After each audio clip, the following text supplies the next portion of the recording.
Alright, so little change of plans here. Initially, I had planned on this video being both the Black Ops 6 and Warzone patch notes, but upon completing it, it was just an absurd length, so figured we just adjust this, make this one more tailored to today's update, Black Ops 6 multiplayer and zombies, and then tomorrow's the launch of Verdansk and everything with Warzone. We'll be taking a look at the Warzone changes. Also helps to make sure that we got a video out for you guys while I'm on the road, because as of this being published, I'm away for a long weekend. Bummer, I'm missing the update, but it happens. Do me a favor though, if you enjoyed the video, you find it at all insightful, do me a favor and drop a like on it, and make sure to subscribe for more Black Ops 6 coverage, along with other FPS content. I'd love to have you in the community. But for now, let's get into it, because we do have a lot to talk about as of what changed with this update. So, we all know the content side of things. We've beaten it to death the last week or so. New weapons, maps, operators, you name it. We're not going to be focusing on the content, but rather the changes to features and gameplay in this one. So, that said, global changes. Firstly, one of the big ones here that we have mentioned but is definitely important to reiterate. We'll be brief, but in the sake of being thorough for those that may not have seen the last videos, console crossplay is something that is being introduced in a further capacity here with this update. We of course had console crossplay options the last couple of months for both Black Ops 6 ranked play and Warzone ranked play, but now we're going a step further where it's multiplayer ranked play, Warzone ranked play, and multiplayer unranked will have the following options of on or consoles only, or off for its crossplay options. So on, obviously you matchmake with everybody. On, consoles only, means you're only going to be playing against other PlayStation or Xbox users, just that console pool of players. But then off is going to restrict matchmaking only to your current platform that you're on. So if you're on PlayStation, you're only playing against PlayStation players. If you're on Xbox, you're only playing Xbox players.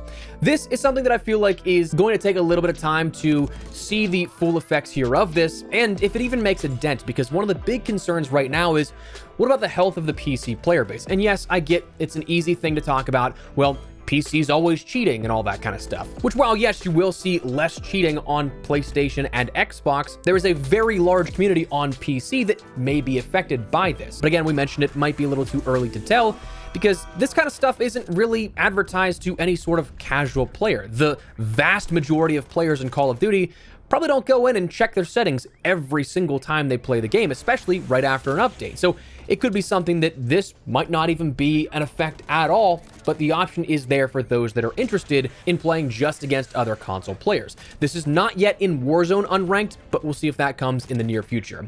UI and shader updates have been made with this update, where preloading shaders have been improved, where the overall menu frame rate stability when compiling shaders has been adjusted, but the preloading shaders warning is now split between the game modes, and it significantly reduced the time required to compile the shaders before launching a match, which honestly, I love. That's always been something that's like a total first world gamer problem to me, is that I'm just sitting there waiting for these shaders to compile, but it feels like it takes an eternity. That should now be fixed a little quicker, and you could probably see this for yourself, because as with every update, i.e. this title update, you will end up having to recompile those shaders. Movement was adjusted in both Black Ops 6 multiplayer, zombies, and in Warzone, but for the Black Ops 6 side of things here, it's a little bit more, I guess, to the point. There's not as much done to it. This, they reduced the slide in max speed scale from 1.6 to 1.55 and reduced the slide max time from 0.7 to 0.65.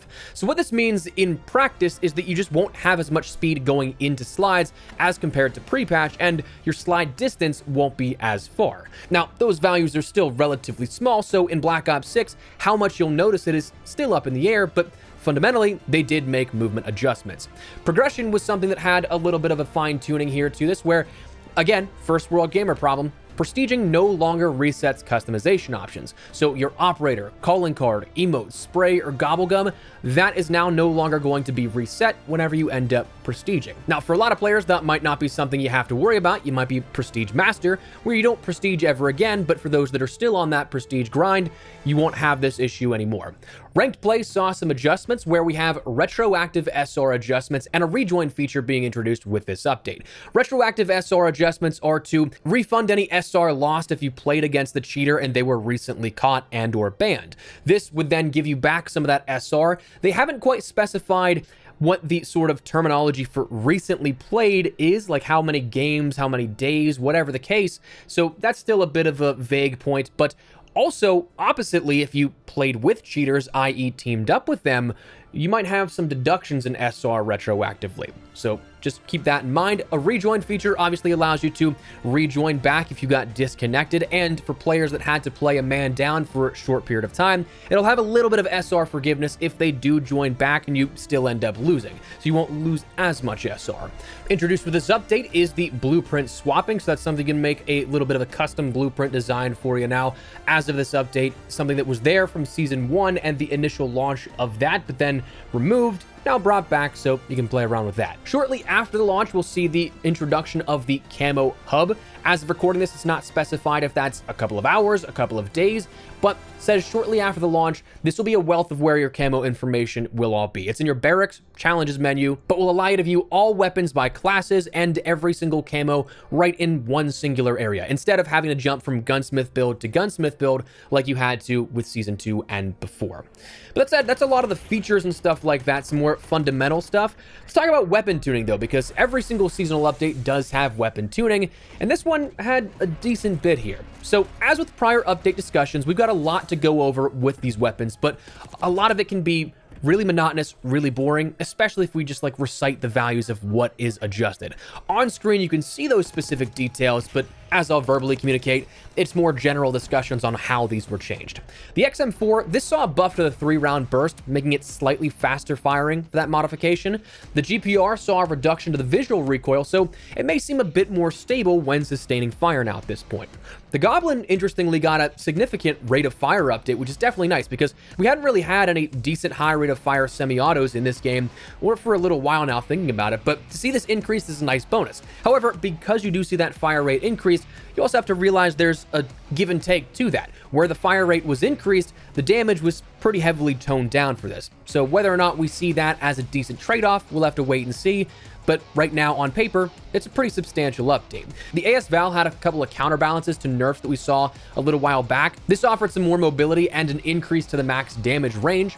The Tonto 22, it only saw the binary trigger adjusted, but it was substantial adjustments to the ranges on the attachment, along with a buff to headshot damage scaling and horizontal and vertical recoils. The Jackal PDW is one that kind of made headlines with this update because after being the meta SMG since the beta, it's finally got some further adjustments here to this. This one, they're cutting the effective damage ranges of this, along with multiplayer only, adjusting headshot multipliers, dropping that slightly. Additionally, they also increased the base recoil and lessened recoil mitigation for things like the vertical and Ranger foregrips, making those a little less effective, so you're going to have more bounce in your shot with this. However, while they did nerf those larger elements of it, the slide to fire and dive to fire times were improved, so there's a kind of silver lining, I guess.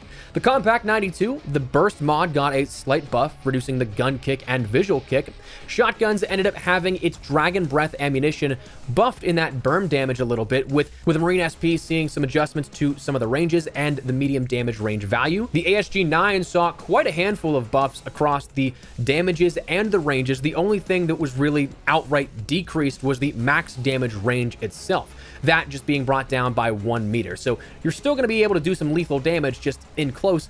A little more is going to be required here of that. You're going to need to basically be able to slap the enemy to end up getting the max damage. And the Maelstrom basically saw a buff all around, where generally speaking, it reduced the view kick strength, so that's going to be something that's a bit more stable when shooting. But you also had for the Dragon's Breath and the slug damages, basically all buffs across the board, except for the slug damage max damage range.